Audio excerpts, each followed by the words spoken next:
सभी नन्हे मुन्ने छोटे बड़े दोस्तों को मेरा नमस्कार। मैं फिर हाजिर हूँ कुछ बच्चों की कहानियों को लेकर। और कहानी जिन्होंने लिखी है पहले हम उनके बारे में जान लेते हैं। उनका नाम है रेखा श्रीवास्तव। हाँ जी, रेखा श्रीवास्तव। तो रेखा श्रीवास्तव जी ने जामिया पांडिचेरी और दिल्ली विश्वविद्यालय से शिक्षा प्राप्त की है, अनुवाद किया है और उर्दू में डिप्लोमा भी प्राप्त किया है।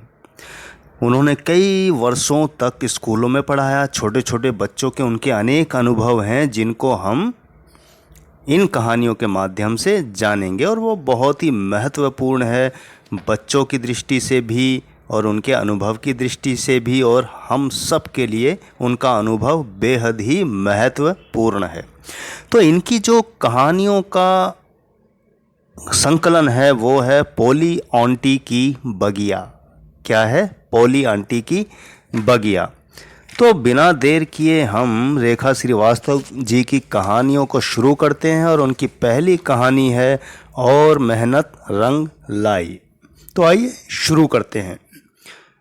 पूरे हॉस्टल में चहल पहल थी। सभी बच्चे बहुत खुश थे। एक साथ 15 दिनों की छुट्टी मिली थी। सभी बच्चे जल्दी जल्दी घर पहुंचना चाह रहे थे। कुछ तो सुबह की गाड़ी से चले गए थे और कुछ शाम की गाड़ी से जाने वाले थे। छुट्टी के नाम पर मिंटू को भी बहुत खुशी हुई थी, लेकिन वह जाता कहाँ? उसका कोई भी अपना नहीं था।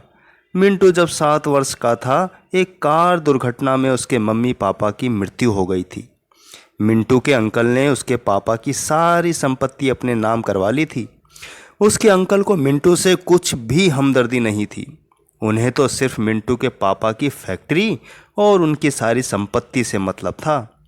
संपत्ति हाथ आते ही उन्होंने मिंटू को बोर्डिंग स्कूल भेज दिया। तब से मिंटू इसी हॉस्टल में है। इस बोर्डिंग स्कूल में एडमिशन के बाद मिंटू कभी अपने घर नहीं गया, और ना ही कोई मिंटू से मिलने ही आया है। मिंटू के दोस्तों के मम्मी पापा अपने बच्चों के लिए कुछ न कुछ तोहफा ज़रूर लाते थे, लेकिन मिंटू के लिए तोहफा लाने वाला कोई न था। वह चाहता था कोई उससे भी मिलने आए और उसके लिए तोहफा लाए, पर उसकी यह इच्छा कभी पूरी ना हुई। उसके दोस्तों के पास तरह तरह के खिलौने थे। उसे भी खिलौने अच्छे लगते थे। कुछ बच्चे उसे अपने खिलौनों से खेलने देते तो कोई ये कहता कि मैं तुम्हें अपने खिलौने से नहीं खेलने दूंगा, तुम मेरा खिलौना तोड़ दोगे।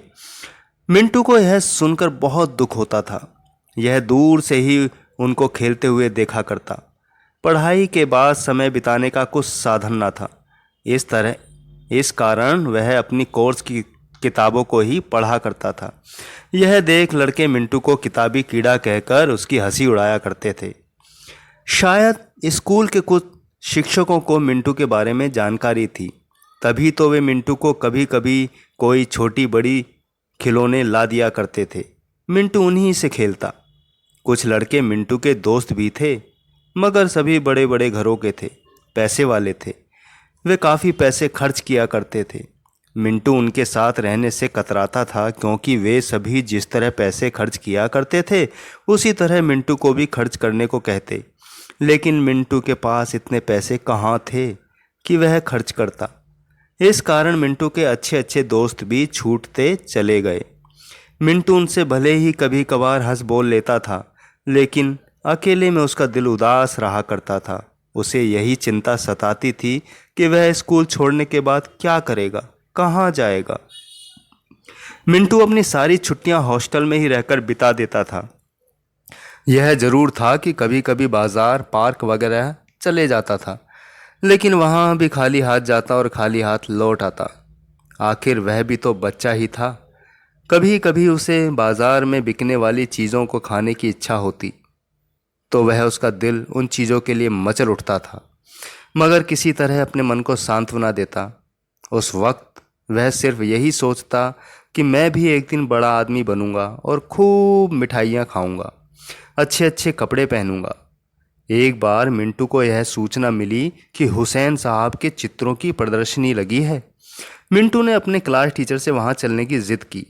वे मिंटू को वहाँ ले गए थे। एम.एफ. हुसैन के चित्रों को देखकर मिंटू को काफ़ी प्रेरणा मिली थी। मिंटू ने उस दिन संकल्प किया कि वह एक दिन बहुत बड़ा चित्रकार बनेगा। उसने देखा था वहाँ लोग हुसैन साहब की कितनी तारीफ कर रहे थे।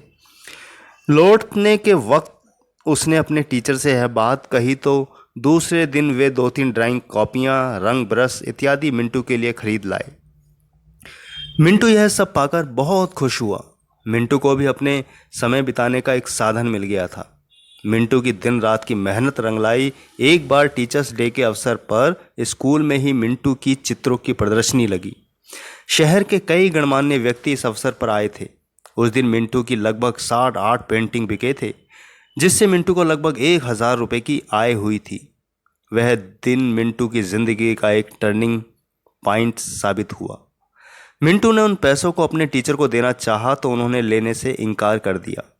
वे बोले, यह तो तुम्हारी मेहनत की कमाई है, अपने पास रखो, तुम्हारे काम आएगी। उसके बाद मिंटू ने फिर पीछे मुड़कर नहीं देखा। 3 माह के अंदर ही मिंटू के चित्रों की 4 प्रदर्शनियां स्कूल में लगी। चित्रों के बिकने से उसे बहुत कमाई हुई। वह बहुत ही कम समय में अच्छा खासा चर्चित हो गया था। उसकी एक अलग पहचान बन गई थी। उसे इस बीच कई चित्रकला प्रतियोगिताओं में प्राइज भी प्राप्त हुए। मिंटू को यह लगने लगा कि अब उसे अपनी मंजिल मिल गई है। वह स्कूल छोड़ने के बाद भी कुछ कर सकता है। कम से कम भूखे तो नहीं मरेगा। उसकी मेहनत रंग ला चुकी थी। तो इस तरह प्यारे बच्चों, अगर मन में हम संकल्प कर लें, कुछ करने का ठान लें, तो आपकी मेहनत एक दिन रंग जरूर लाएगी। इसीलिए कभी भी उदास ना हो, घबराएं नहीं, जीवन से निराश ना हो।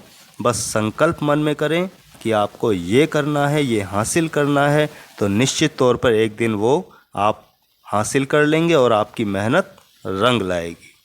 तो इसी के साथ मैं लेता हूँ विदा और फिर मिलूँगा पोली आंटी की बगिया की कुछ और कहानियों को लेकर।